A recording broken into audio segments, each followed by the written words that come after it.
नमस्कार। शुरुआत करते हैं बड़ी खबर के साथ। राष्ट्रपति से मुलाकात करेंगे राहुल गांधी। लखीमपुर हिंसा मामले को लेकर मुलाकात करेंगे। राहुल गांधी ने राष्ट्रपति से मुलाकात का समय मांगा है। 7 सदस्यीय डेलीगेशन राष्ट्रपति से मुलाकात करेगा। राहुल के नेतृत्व में यह प्रतिनिधिमंडल जाएगा, राष्ट्रपति को ज्ञापन भी सौंपेगा।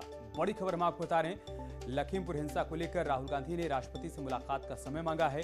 7 सदस्यीय प्रतिनिधिमंडल राष्ट्रपति से मुलाकात करेगा। इस दौरान ज्ञापन सौंपा जाएगा। लखीमपुर हिंसा को लेकर कांग्रेस अपना पक्ष राष्ट्रपति के सामने रखना चाहती है और इसीलिए वक्त मांगा गया है राष्ट्रपति से मुलाकात के लिए। राहुल गांधी इस प्रतिनिधिमंडल की अगुवाई करेंगे और उनकी अगुवाई में 7 सदस्यीय ये डेलीगेशन राष्ट्रपति से मुलाकात करेगा। राहुल के नेतृत्व में मुलाकात होनी है। राष्ट्रपति को इस दौरान ज्ञापन सौंपा जाएगा। इससे पहले राहुल गांधी ने लखीमपुर में जाकर हिंसाग्रस्त लोगों से, पीड़ितों से मुलाकात की थी और उसके बाद अब ये बड़ी जानकारी, बड़ा अपडेट आ रहा है कि वो राष्ट्रपति से मुलाकात करना चाहते हैं ताकि कांग्रेस पार्टी ने ग्राउंड जीरो पर विजिट के दौरान जो कुछ देखा, लोगों से बातचीत के जरिए जो जानकारी इकट्ठा की है, उससे संबंधित ज्ञापन राष्ट्रपति को सौंपा जा सके। इसी के मद्देनजर समय मांगा गया है। 7 सदस्यीय प्रतिनिधिमंडल होगा, उसकी अगुवाई राहुल गांधी करेंगे। अब देखना होगा कि राष्ट्रपति भवन से मुलाकात का समय उन्हें कब दिया जाता है, लेकिन फिलहाल कांग्रेस पार्टी की तरफ से वक्त मांगा गया है मुलाकात के लिए। ज्ञापन सौंपा जाएगा लखीमपुर हिंसा को लेकर।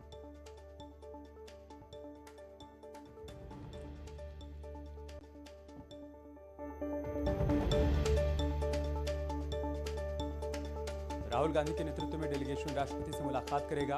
आपने तस्वीरें देखी थी जब राहुल गांधी लखीमपुर पहुंचे थे, उनके साथ प्रियंका गांधी भी मौजूद थी। उन्होंने लखीमपुर हिंसा के प्रभावितों से मुलाकात की थी, उनसे बातचीत की थी और वहां से कांग्रेस पार्टी ने जो जानकारियां इकट्ठा की हैं वो राष्ट्रपति को बताना चाहते हैं, ज्ञापन के माध्यम से अवगत करवाना चाहते हैं। और इसी के मद्देनजर आपसे थोड़ी देर पहले बड़ी जानकारी सामने आई कि कांग्रेस की तरफ से वक्त मांगा गया है राष्ट्रपति रामनाथ कोविंद से ताकि ये डेलीगेशन जाकर मुलाकात कर सके।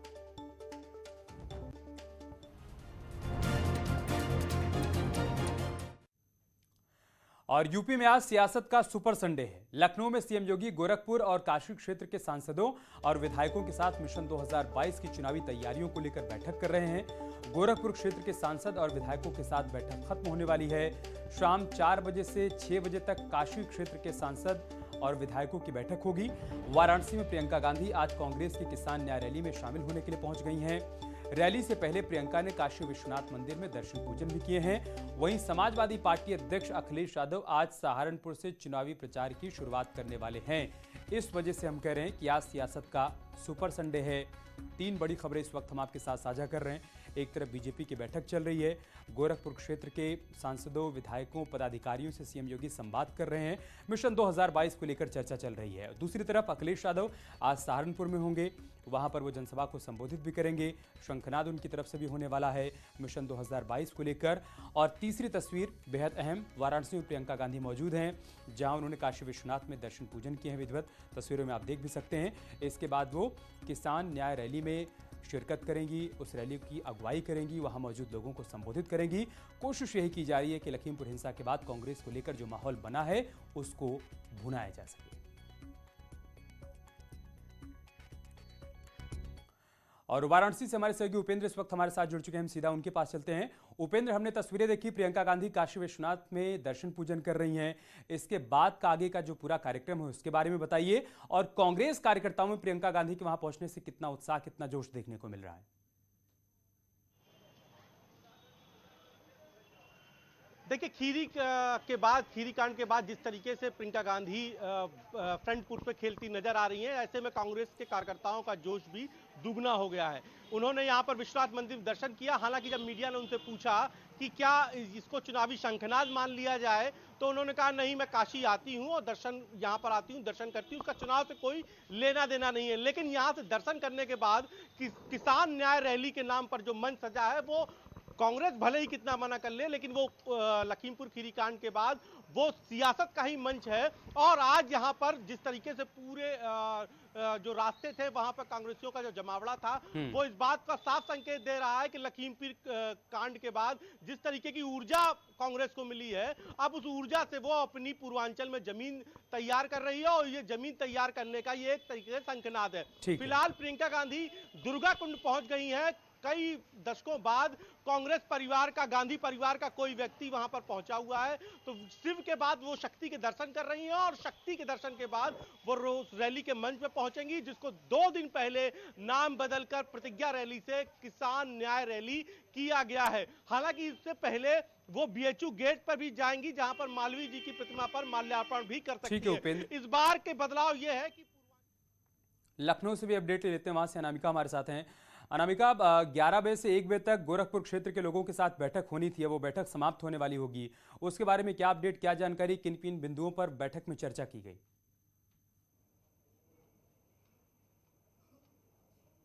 देखिए, जिस तरीके से बीजेपी तैयारी कर रही है 2022 के चुनाव की, उसमें संगठनात्मक बैठक काफी महत्वपूर्ण हो जाती हैं। और वैसे भी बीजेपी के लिए जीत का मूल मंत्र हमेशा से यही रहा है कि हर बूथ पर पार्टी मजबूत, और शायद यही वजह है कि इस बार भी बीजेपी की ओर से जो बैठकें बुलाई जा रही हैं, हालांकि थोड़ी तस्वीर बदली हुई है, क्योंकि हर बार ये बैठकें पार्टी मुख्यालय पर होती थी, लेकिन अब ये बैठकें मुख्यमंत्री आवास पर हो रही हैं। तो आप इस फर्क को भी समझिए कि 2017 के पहले पार्टी के सामने चुनौती थी सत्ता में आने की, तो 2022 के चुनाव में चुनौती सत्ता को बरकरार रखने की, और जिसमें सरकार के कामकाज की काफी महत्वपूर्ण भूमिका है। और शायद यही वजह है कि इस बार जो बैठकें हो रही हैं वो पार्टी मुख्यालय पर ना होकर के माफ कीजिएगा, मुख्यमंत्री आवास पर हो रही हैं। और मुख्यमंत्री योगी आदित्यनाथ हर बैठक में मूल मंत्र दे रहे हैं सरकार के कामकाज को लेकर आगे बढ़ने के लिए, और साथ ही सांसदों को भी बुलाया गया है। तो इसके लिए रिस्पांसिबिलिटी ये तय की जा रही है कि आपसी मतभेदों को भुलाकर आपसी जो भी रंजिशें हैं या आपसी अगर मनमुटाव आपके क्षेत्र में भी है, तो उन सबको भुलाकर विधायकों को, सांसदों को, पार्टी के कार्यकर्ताओं को, नेताओं को, पूर्व मंत्रियों को, सबको जुटना होगा चुनाव में।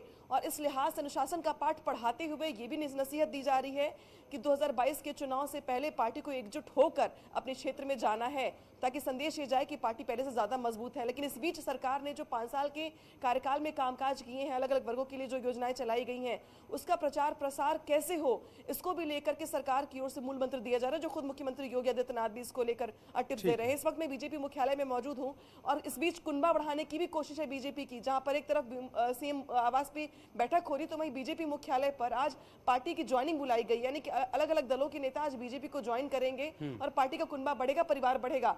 तो 2022 के चुनाव को लेकर जो सियासी कसरत है पार्टियों की ओर से, वो तो शुरू हो ही गई है। लेकिन बीजेपी की अगर बात करें तो बीजेपी में हर लेवल पे कोशिश की जा रही है कि सत्ता को बरकरार रखा जाए, जिसके लिए सारी जुगत लगाई जा रही है। अमित, बहुत शुक्रिया आप दोनों का हमारे साथ जुड़ने के लिए और तमाम जानकारी हम तक पहुंचाने के लिए। कांग्रेस महासचिव प्रियंका गांधी वाराणसी के दौरे पर पहुंच चुकी हैं, हमने तस्वीरें भी आपको दिखाई। थोड़ी देर में रोहिनिया इलाके के जगतपुर डिग्री कॉलेज में जनसभा को संबोधित करेंगी। रैली से पहले प्रियंका रोड शो भी कर सकती हैं और काशी विश्वनाथ मंदिर और दुर्गा कुंड में पूजा अर्चना करती हुई वो नजर आई हैं। बताया जा रहा है कि पहले इसे प्रतिज्ञा रैली का नाम दिया गया था, लेकिन अब इसे किसान न्याय रैली के नाम से प्रचारित किया जा रहा है।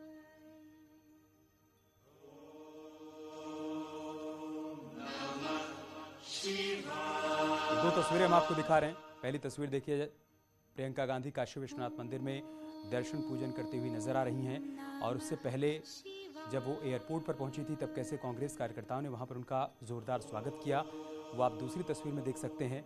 बेहद अहम वाराणसी का दौरा माना जा रहा है प्रियंका गांधी का। दरअसल लखीमपुर हिंसा के बाद जिस तरीके का माहौल कांग्रेस पार्टी को लेकर बना है, वो चाहती है कि उसे और मजबूती दी जाए, कार्यकर्ताओं में और जोश भरा जाए। इसी के मद्देनजर वो वाराणसी पहुंची हुई है। मैं बनारस आती हूँ, मैं काशी आती हूँ, ये मेरी आस्था है, चुनाव से कोई लेना देना नहीं। जब भी मैं बनारस आती हूँ, मैं काशी आती हूँ, ये मेरी आस्था है, चुनाव से कोई लेना देना नहीं।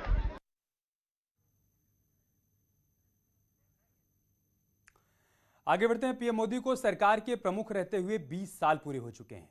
13 साल बतौर सीएम और 7 साल प्रधानमंत्री के पद पर रहते हुए देश सेवा को समर्पित कर चुके हैं, जिसको लेकर केंद्रीय गृह मंत्री अमित शाह ने पीएम मोदी के 20 साल के कार्यकाल पर अपनी राय रखी।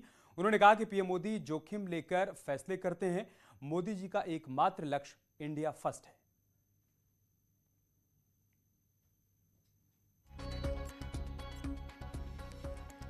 आई थी तब मोदी जी भारतीय जनता पार्टी गुजरात के संगठन मंत्री बने और 87 से उन्होंने संगठन को संभाला और संगठन के माध्यम से एक पक्ष की विश्वसनीयता कैसे जनमानस में बनाई जा सकती है उसका उत्कृष्ट उदाहरण करा। 87 में आने के बाद सबसे पहला चुनाव आया अहमदाबाद म्युनिसिपल कॉरपोरेशन का। पहली बार भारतीय जनता पार्टी अपने बूते पर कॉरपोरेशन में सत्ता में आई। उनके संगठन मंत्री बनने के महज 1 साल के अंदर, और उसके बाद में भारतीय जनता पार्टी की यात्रा शुरू हुई। 90 में हम हिस्सेदारी में सरकार में आए, 50% की हिस्सेदारी थी, 95 में पूर्ण बहुमत में आए, और वहां से भारतीय जनता पार्टी आज तक पीछे मुड़कर नहीं देखा है। कल भी जो चुनाव हुए उसमें हम लगभग 95% स्वीप कर गए। तो सबसे बड़ा चैलेंजिंग काम उनका उस वक्त था कि गुजरात में भारतीय जनता पार्टी का कमल खिलाना। उस वक्त उन्होंने कठोर परिश्रम, बारीक आयोजन और इम्प्लीमेंटेशन के लिए एक दृढ़ता, ये तीनों के कारण उन्होंने भारतीय जनता पार्टी को खड़ा किया। इसलिए नहीं डरते हैं कि सत्ता में बने रहना लक्ष्य नहीं है, जो चलता है उसको चलने देना, आराम की जीवन जीना भी लक्ष्य नहीं है। एकमात्र लक्ष्य है भारत प्रथम, इंडिया फर्स्ट। ये लक्ष्य लेकर वो चलते हैं, और इसीलिए इसी में से दृढ़ राजनीतिक इच्छा शक्ति का निर्मित होती है। और जब दृढ़ राजनीतिक इच्छा शक्ति के साथ आप एक रास्ता तय कर लेते हो कि मुझे देश को यहाँ पहुंचाना है, तो हर क्षेत्र के अंदर आप फैसले देखिए। नोटबंदी का फैसला और कोई ले ही नहीं सकता, मैं आपको बताता हूँ। इतना बड़ा फैसला उन्होंने लिया, और हमारी टीका करने वाले जो करेंगे वो करेंगे, मगर मैं बताता हूँ इससे देश के अर्थतंत्र के माहौल में बहुत बड़ा परिवर्तन आया कि नहीं, ये सरकार का व्हील है, काला धन नहीं चलेगा। कई बार व्हील का परिचय कराना, इच्छा का परिचय कराना भी बड़ी बात होती है। इसी प्रकार से जीएसटी, चिदम्बरम साहब से लेके प्रणब मुखर्जी साहब सब बात तो करते थे, अच्छी अंग्रेजी में बोलते थे, परंतु किसी की हिम्मत नहीं पड़ती थी। मोदी जी ने केंद्र का राज्य का फर्क भूलकर कि फेडरल स्ट्रक्चर है, हम एक टीम है, काफी ऐसी चीजें थी जो राज्यों में अविश्वास पैदा करती थी, उसको हटा दिया, और जीएसटी को सर्वानुमत से, और मैं गर्व के साथ कह सकता हूं इक्का दुक्का चीज छोड़कर जीएसटी काउंसिल में एक भी फैसला बहुमत से नहीं लिया गया है, सर्वानुमत से लिया गया है। जबकि जीएसटी काउंसिल में सभी दल की सरकारों के वित्त मंत्री है। 3 तलाक का उन्मूलन, किसी में हिम्मत नहीं थी।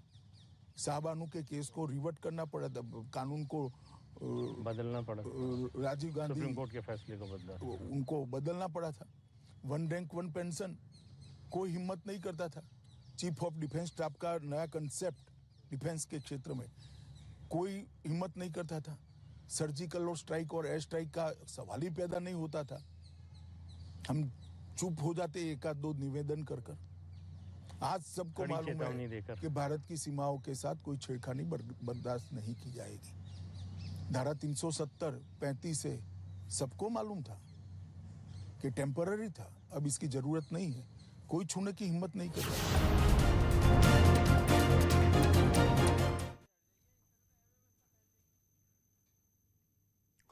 और बात करते एक और बड़ी खबर की। लखीमपुर खीरी हिंसा मामले में मुख्य आरोपी आशीष मिश्रा को करीब 13 घंटे की पूछताछ के बाद पुलिस ने देर रात गिरफ्तार कर लिया। गिरफ्तारी के बाद उसे रिमांड मजिस्ट्रेट दीक्षा भारती के घर पर पेश किया गया। मजिस्ट्रेट ने आशीष मिश्रा को 14 दिनों की न्यायिक हिरासत में जेल भेज दिया।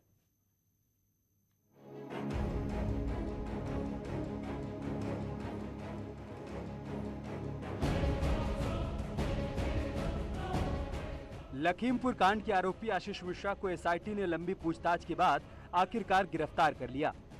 जांच में सहयोग नहीं करने और एसआईटी के सवालों का संतोषजनक जवाब नहीं देने पर एसआईटी ने 12 घंटे से ज्यादा पूछताछ के बाद उसे गिरफ्तार किया।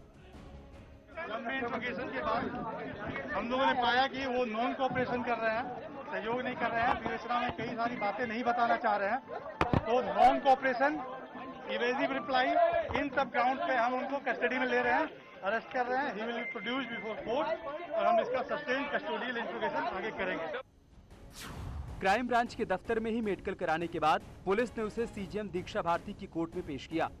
हालांकि आशीष के वकील ने कस्टडी का विरोध किया था। अब सोमवार को इस मामले की सुनवाई होनी है। 14 घंटे तक पुलिस लाइन का क्राइम ब्रांच का ये दफ्तर पुलिस कर्मियों और मीडिया कर्मियों से भरा रहा।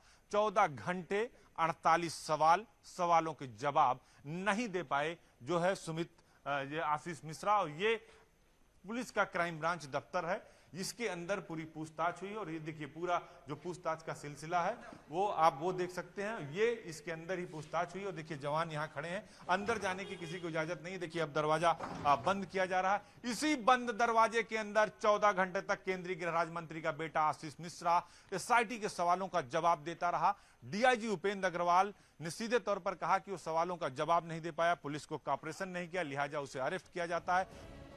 शुक्रवार को पेश नहीं होने पर पुलिस ने आशीष को शनिवार को पूछताछ के लिए बुलाया था। आशीष मिश्रा पर आरोप है कि उसने प्रदर्शन कर रहे किसानों को अपनी गाड़ी से रौंद दिया था, जिससे 4 किसानों की मौत हो गई थी। इसके बाद भड़की हिंसा में एक पत्रकार समेत 4 और लोगों की जान चली गई और कई लोग घायल हो गए। लखीमपुर खीरी से राजीव सिंह के साथ ब्यूरो रिपोर्ट, न्यूज़ 18। यारों के एक छोटे से ब्रेक के लिए जल्द लौटेंगे कुछ और खबरों के साथ।